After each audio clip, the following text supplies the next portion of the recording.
Qipco 2,000 guineas. Straight mile.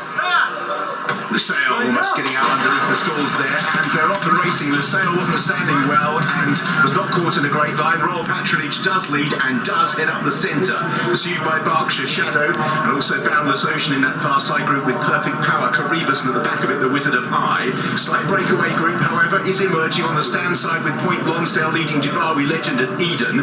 On the extreme right is Native Trail, closest to us the All Blue ahead of Check and Challenge. Behind these light infantry, Lusail after that slow start. Luxembourg quite well back in that group. So Royal Patronage it is who leads the Guineas by about a length and a half. From on the far side, Berkshire Shadow, Boundless Ocean and Perfect Power in the yellow. Point Lonsdale's white face leads the near side group with Dubawi Legend. Then Native Trail tracking those with Eden quite well placed. Coroebus is over in that far side group in midfield just ahead of Luxembourg, who's just being pushed along. So still Royal Patronage holds sway. Point Lonsdale in second. Then in third, Berkshire Shadow with Boundless Ocean. Eden improves. Dubawi Legend now. Native Trail begins to improve.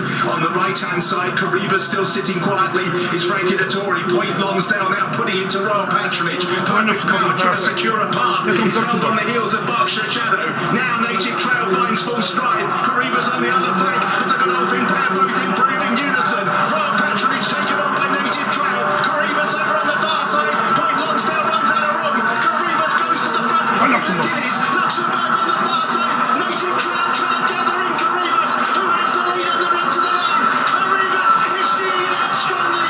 Coming second, Native Trail. A Godolphin 1-2. Charlie Appleby's great year continues. Coroebus beat Native Trail and Luxembourg. The big guns right to the fore. Eden, Berkshire Shadow, Royal Patronage, then Boundless Ocean. Coroebus for James Doyle and Charlie Appleby beats Native Trail, who couldn't gather him in, and Luxembourg runs third. A race that sets up some great clashes as we move through the season, because the three big guns came clear of Eden, who ran really well in fourth. So did Berkshire Shadow. Lusail next, Perfect Power. He was a bit short of room and caught on the heels of one of the stragglers, but he didn't pick up well enough. They improved on either flank. The Godolphin Challenge, a first Guineas for James Doyle, a first for Charlie Appleby. It has been a blue season on the Rolly Mile, but Coroebus is the biggest prize so far.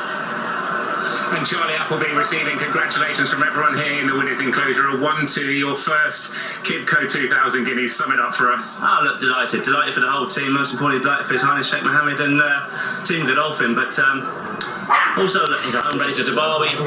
You know, I'm not saying I'm spoiled, but I like to think I know the Dubawi's by now. We've had enough of them through our hands, and he's shown us all the right signs. And it was always going to be a hard call for William to get off Native Trail, to get on him, and but also for James. You know, he's an integral part of the team now, and for him to have his first English Classic winner is fantastic, and for us to provide it, it's even more special. Were you happy with how everything unfolded in the race? Yeah, definitely. I mean, I don't think William will have any excuses. I think he was just potentially beaten by a better horse. I mean, I can see James was travelling for fun, and that's what this horse does. You know, it just they can't go quick enough for him.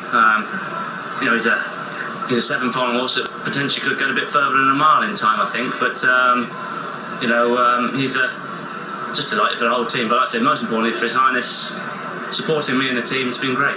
And you have two incredibly talented 3-year-olds. They've both trained on. We saw that with Native Trail in the Craven, and that was exceptional from Coroebus. Yeah, no, exactly. I mean, you can't take anything away from Native Trail, but he's gone down as always, you know, on his sword. And but Coroebus was a horse that, you know, like I say, one horse had been there and done it, and one had the scope to potentially go and do it. And like I say, Jason rides him at home, and Gary and the boys all look after him. He's yeah, so delighted for everybody. This is an awful question in the immediate aftermath, but will we see the rematch against the two, or will you be mindful to sort of keep them apart as the season develops? I think we'd potentially try and keep them apart, to be brutally honest with you, yes. You know, it'd be a shame for them to keep butting heads with one another, and you know, on the evidence of what we've seen today, they are the best 2-3-year-old colts around to date, and so therefore, you know, after hopefully discussions and nice healthy discussions over the next few weeks, we'll probably say that one could go to Ireland and one will keep the powder dry and go straight to St James's Palace.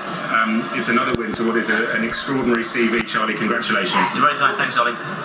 Thanks, guys. Go along.